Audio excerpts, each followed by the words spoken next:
Okay, well, we've come to the final step of our quince jam. It is a little bit of a process, but it doesn't require too many ingredients.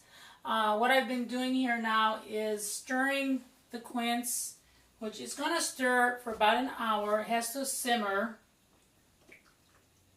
So it's not something that can be prepared in about 15 minutes or 30 minutes. It's something that you have to let it cook down, allow the flavors to develop, let the pectin thicken up your quince. And now once your quince is cooked in about an hour, this is what it will look like as we showed you before. It should be a nice smooth orange color. Sometimes the quince has an even more dark color depending on how much sugar you put in. If you put more sugar, it will have a darker color than normal. But basically, if you just want the basic color, this is what quince usually will look like.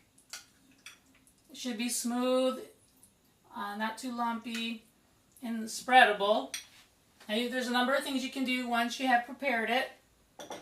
As I mentioned before, you put your jars in the oven. However, it should be at a temperature of 170. I might have said 100 earlier. I meant to say 170. You don't want the jars to get too hot and crack. And of course, make sure you have already washed them. So you want to take those out of the oven if you're going to be jarring them. Be very careful. They can be hot. Always use your oven mitts. And what you want to do for jarring it is fill up your jars with the quince jam and make sure to fill it to the top.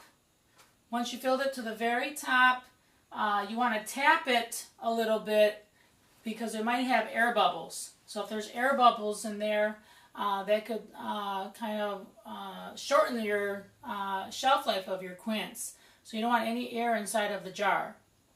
You tap it a little bit and then you turn it upside down. So once you've filled it to the very top, you tap it on the stove or on your cutting board a little.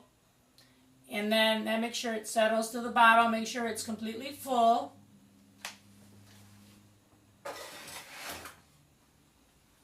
Then you want to turn it over and let it set overnight before opening it to allow everything to gel together.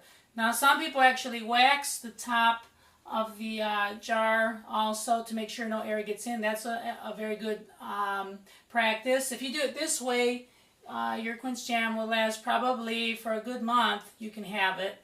If you wax it, it probably could last even longer.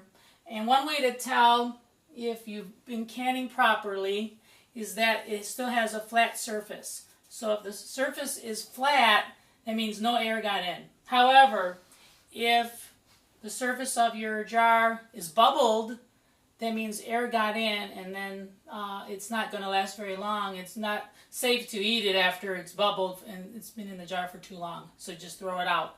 But if your surface is flat, it's still in very good shape. You can open it and it's properly canned, and then you can use it on your jam and your toast. So I'm letting this boil here. It does take a little bit of time. That's why I pre-made some quince for you. And now, what you want to do next is the fun part. Take your biscuits that you baked earlier, slice them in half,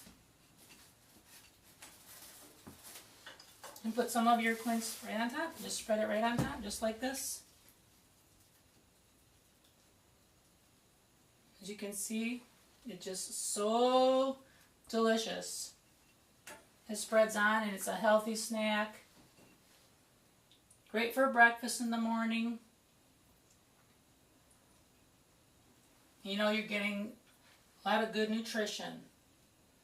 And by making it homemade, you're controlling what's in your dish as well, what's in the jam as well. Because as I mentioned before, a lot of the jams that you buy at the store, they have very little fruit in them. They're mostly sugar and a lot of artificial ingredients many times and flavorings. And this has no flavoring at all. Everything is completely natural. As you can see, it's just water, the fruit, some sugar, of course, and at the end we finish it with lemon juice. So this is when we're talking about wholesome food, homemade, that we need to really get back to doing. And jarring is really a fun practice, because what's nice about it is if you make a lot of this, you can store some, to have it over the winter. If you need a little snack, you can store it over time.